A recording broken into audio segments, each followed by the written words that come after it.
there were people in this room. The people who served here ultimately dreamed of what a new nation, unlike anything the world had ever seen, could be. The United States was founded on the idea that ordinary people could reject the unacceptable excesses of poor leadership, band together to demand better of their government, and create a nation that would be an example for the world. And this year, as we celebrate 250 years since America declared our independence from tyranny, I can think of no better place to speak to you as we reflect on the current state of our union. Tonight, as we watched our nation's lawmakers gather for a joint session of Congress, we did not hear the truth from our president. So let's speak plainly and honestly. And let me ask you, the American people watching at home, 3 questions. Is the president working to make life more affordable for you and your family? Is the president working to keep Americans safe both at home and abroad? Yes. Is the president working for you? Yes. As I campaigned for governor last year, I traveled to every corner of Virginia, and I heard the same pressing concern everywhere. Costs are too high in housing, healthcare, energy, and childcare. Thanks to Biden. And I know these same conversations are And being you had Democrats. all across this country. Because since this president took office last year, his reckless trade policies have forced American families to pay more than $1,700 each in tariff costs. Small businesses have suffered, farmers have suffered, some losing entire markets. False. Everyday Americans are paying the price. And even though the Supreme Court struck these tariffs down 4 days ago, the damage to us, the American people, has already been done. Meanwhile, the president is planning for new tariffs, another massive tax hike on you and your family. Nonsense. And Republicans in Congress, they remain unwilling to assert their constitutional authority to stop him. They're making your life harder. They're making your life more expensive. They're even making it more difficult to see a doctor. Rural health clinics in Virginia and across the country are already closing their doors thanks to the so-called One Big Beautiful Bill, championed by the president and Republicans in Congress. And tonight, the president celebrated this law, the one threatening rural hospitals, stripping healthcare from millions of Americans and driving up costs in energy and housing, all while cutting food programs for hungry kids. But here in Virginia, I am working with our state legislature to lower costs and make the Commonwealth more affordable. Not hardly. And it's not just me. Democrats across the country are laser focused on affordability in our nation's capital and in state capitals and communities across America. In the most innovative and exceptional nation in the history of the world, Americans deserve to know that their leaders are focused on addressing the problems that keep them up at night. Problems that dictate where you live, whether you can afford to start a business or whether you have to skip a prescription in order to buy groceries. So I'll ask again, is the president working to make life more affordable for you? Absolutely. Absolutely. We all for know all the of answer us. is no. No, it's I not. grew up in a house either. of service. My mother was a nurse and my father was a career law enforcement officer. I began my career by following in my father's footsteps as a federal agent, working money laundering and narcotics cases. I worked side by side with local and state police to keep our community safe and to uphold and enforce the law. Law enforcement officers across the country know that it is a unique responsibility to do the serious work of investigating crimes, comforting victims, and making arrests. It's about building trust, and that requires an abiding sense of duty and commitment to community. And yet, our president has sent poorly trained federal agents into our cities, where they have arrested and detained American citizens and people who aspire to That be is a lie. Americans. and they have done it without a warrant. They That have is ripped a lie. nursing mothers away from their babies. ICE They has have done sent exactly children. what The needed little to be boy done in a blue and still lemon needs to be pack. done. Children But you to Democrats far-off detention don't want centers, it done and they have killed because you American want to citizens control in our streets. the And they have crooks done that it live in all your with their area faces and, masked and from those who come in accountability. here illegally. Every They minute want spent their sowing votes, fear is a is what minute you not want. spent investigating murders, crimes against children, or the criminals defrauding seniors of their life savings. Our president told us tonight that we are safer because And we these are. agents arrest mothers and detain children. Think about that. Our broken immigration system is something to be fixed, not an excuse for unaccountable agents to terrorize our communities.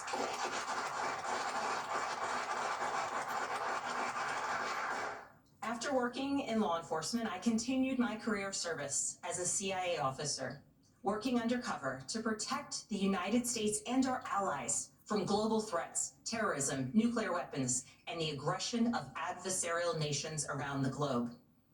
But as the president spoke of his perceived successes tonight, he continues to cede economic power and technological strength to Russia, bow down to China, bow down to a Russian dictator, and make plans Wrong. for war That's with ridiculous. Iran.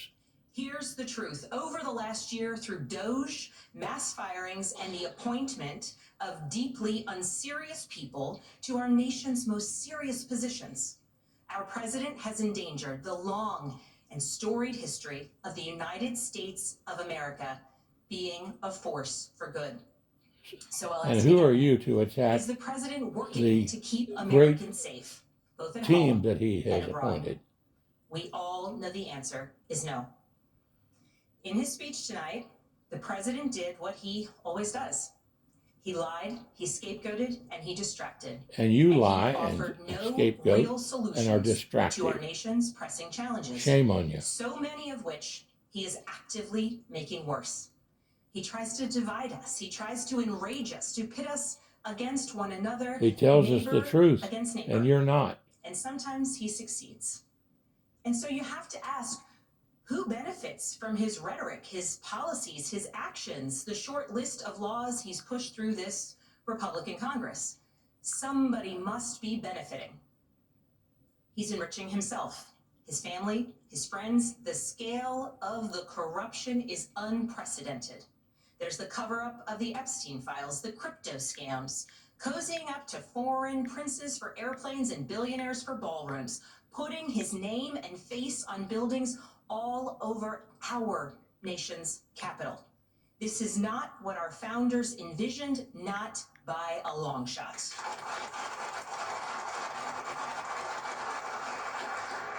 So I'll ask again, is the president working for you?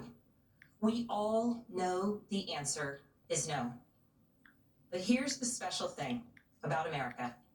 On our 250th anniversary, we know better than any nation what is possible when ordinary citizens, like those who once dreamed right here in this room, reject the unacceptable and demand more of their government. We see it in the determination of students organizing school walkouts all across the country, whose voices are becoming so powerful that the governor of Texas seeks to silence them. We see it in the bravery of Americans in Minnesota standing up for their communities, from peacefully protesting in sub-zero temperatures to carpooling children to school so that their immigrant parents are not ripped away from them in the parking lot. As a mother of 3 school-aged daughters, I am inspired by their bravery, but I am sickened that it is necessary. And Americans across the country are taking action. They are going to the ballot box to reject this chaos. With their votes, they are writing a new story, a more And you don't even story. want them to be able to In November, I prove won my their election by identity to 15 vote, points. lady. Shame on you. And we won 13 new seats in our state legislature. Because voters decided they wanted something different. Our campaign earned votes from Democrats, Republicans, independents, and everyone in between because they knew as citizens they could demand more, that they could vote for what they believe matters, and that they didn't need to be constrained by a party or political affiliation. This is happening across the country. New Jersey elected Mikey Sherrill as governor in a double-digit victory. Democrats flipped state legislative seats in places like Georgia, Iowa, Mississippi, and Texas. The list goes on and on. Ordinary Americans are stepping up to run in the spirit of our forefathers. They are running to demand more and to do more for their neighbors and communities. I know the story well. I first ran for office in 2018 alongside dozens of other Democrats who did the seemingly impossible, flipping 41 seats in Congress. In my case, I was the first Democrat elected in 50 years, swinging our district 17 points. Those who are stepping up now to run will win in November because Americans, you at home, know you can demand more and that we are working to lower costs. We are working to keep our communities and our country safe, and we are working for you.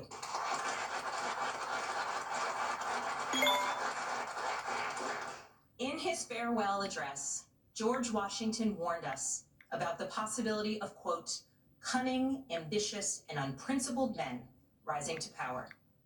But he also encouraged us, all Americans, to unite in a common cause, to move this nation forward. That is our charge once more, and that is what we are seeing across the country. It is deeply American and patriotic to do so, and it is how we ensure that the state of our union remains strong, not just this year, but for the next 250 years as well, because we, the people, have the power to make change, the power to stand up for what is right, the power to demand more of our nation.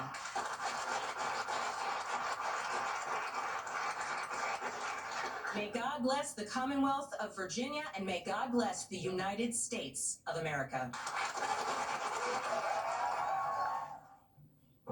Virginia Governor Abigail Spanberger delivering the Democratic response. She campaigned as a moderate. She spent in this speech her most pointed comments for how immigration enforcement is operating inside the U.S., saying ICE is endangering communities. The governor saying President Trump lies and divides our country, in her words, and our communities, and, quote, this is not what our founders envisioned, not by a long shot. Yeah, it's a difficult job, especially on a big night. President Trump gave a powerful speech. This is the Democrats' response. Spanberger won that Virginia's race. It was widely seen as perhaps the kind of model that might work in other places as well. She made the argument that her kind of candidacy will help them to get to the majority in the midterms race. We got a little taste of the argument. She said, we're not safer, we're not more prosperous, and is the president working for you, was her line. The question is the economy in Virginia going to work for her? Because she's proposed a whole bunch of new taxes. Taxing dog walkers. And there are a lot of critics saying, you campaigned as a moderate, are you one now? Are you governing as one? As the big question for Allison Spanberger. She pointed to her CIA time and sort of, has been seen as someone who has that blend of being a moderate, service-oriented Democrat, but we'll see if she can get across the finish line. It was quite a night, the longest State of the Union address ever. Thank you for watching our coverage of President Trump's State of the Union address and the Democrat response. Yeah, it was a great night. Thank you all for being here. Great being with you, Brett, and our great panel. A special edition of Hannity live from Capitol Hill is next. Good night from Washington, everybody. Good night.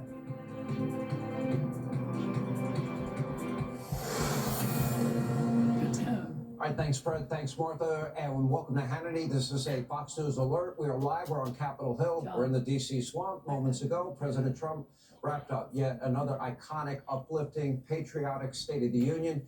Coming up, we have live reaction with the House Speaker, Mike Johnson.